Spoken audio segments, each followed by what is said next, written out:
हिमाचल उपचुनाव, मुख्यमंत्री जयराम ठाकुर की अग्नि परीक्षा।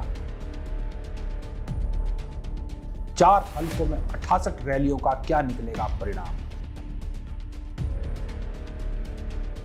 नमस्कार, मैं हूं रविंद्र पंवार और टीएसआर के सियासी संग्राम में आपका स्वागत है। गत विधानसभा चुनावों से लेकर लोकसभा चुनाव और फिर प्रदेश के 2 उपचुनावों में भी केंद्र की मोदी सरकार के नाम पर तरने वाली हिमाचल भाजपा और बीजेपी नेतृत्व वाली प्रदेश सरकार के मुखिया यानी मुख्यमंत्री जयराम ठाकुर की असली अग्नि परीक्षा अब होने वाले 4 उपचुनाव है। इन चुनावों का सारा दारोमदार प्रदेश सरकार और सत्ताधारी दल भाजपा की संगठनात्मक कारगुजारी पर निर्भर करेगा।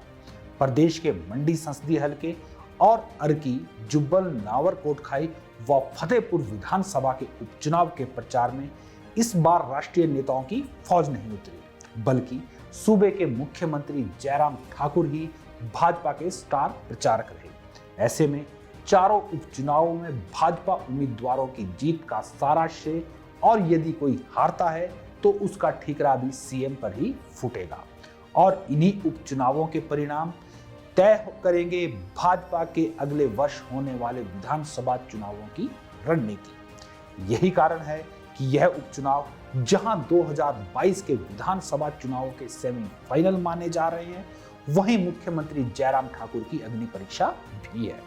इसी कड़ी में अपने आप को साबित करने के लिए चुनाव प्रचार के दौरान जयराम ठाकुर ने चारों हलकों में 68 रैलियां की है और इस मेहनत की परीक्षा कल यानी शनिवार को मतदान के रूप में होने जा रही है, जिसका परिणाम 2 नवंबर को निकल जाएगा।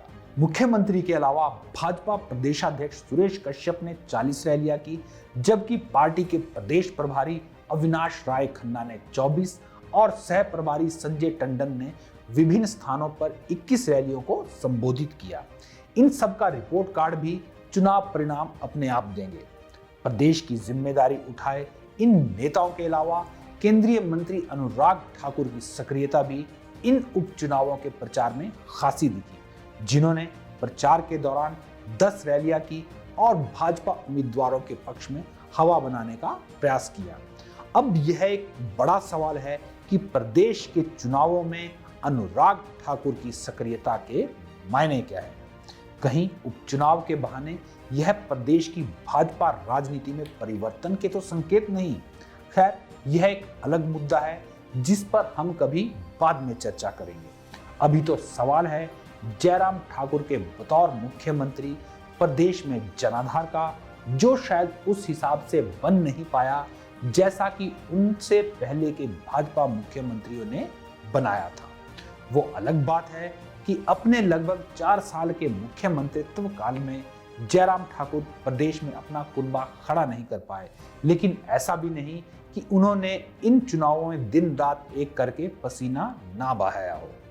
और इसका क्या रिजल्ट निकलता है, इसी पर पूरे प्रदेश की जनता, हिमाचल भाजपा और पार्टी के शीर्ष नेतृत्व की भी नजरें हैं।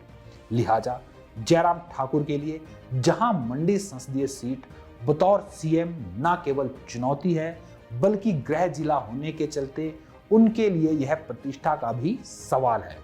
उससे भी बड़ी बात कि यह सीट पहले भी भाजपा के ही खाते में थी। इस लिहाज से मंडी का चुनाव जीतना भाजपा संगठन व मुख्यमंत्री के लिए इज्जत की बात है। अर्की व फतेहपुर में भले ही कांग्रेस के विधायक थे, लेकिन चूंकि प्रदेश में मौजूदा समय भाजपा की सरकार है, तो यह दोनों हलके जीतना भी सरकार की जनता में साख और कार्यप्रणाली पर निर्भर करेंगे। इसके अलावा जुब्बल, नावर, कोटखाई सीट पर भाजपा का कब्जा था और इन उपचुनावों में अब भाजपा उम्मीदवार का मुकाबला भाजपा के ही बागी के साथ है, जिसे मुख्यमंत्री मैनेज तो ना कर पाए, लेकिन चुनाव परिणाम क्या निकलेंगे उसी से आगे की मैनेजमेंट तय होगी। खैर, कल प्रदेश की चारों सीटों पर उपचुनाव के लिए मतदान है, जिसकी पल पल की अपडेट लेकर हम फिर आपके समक्ष होंगे। तब तक के लिए दें इजाजत। जय हिंद, जय हिंद।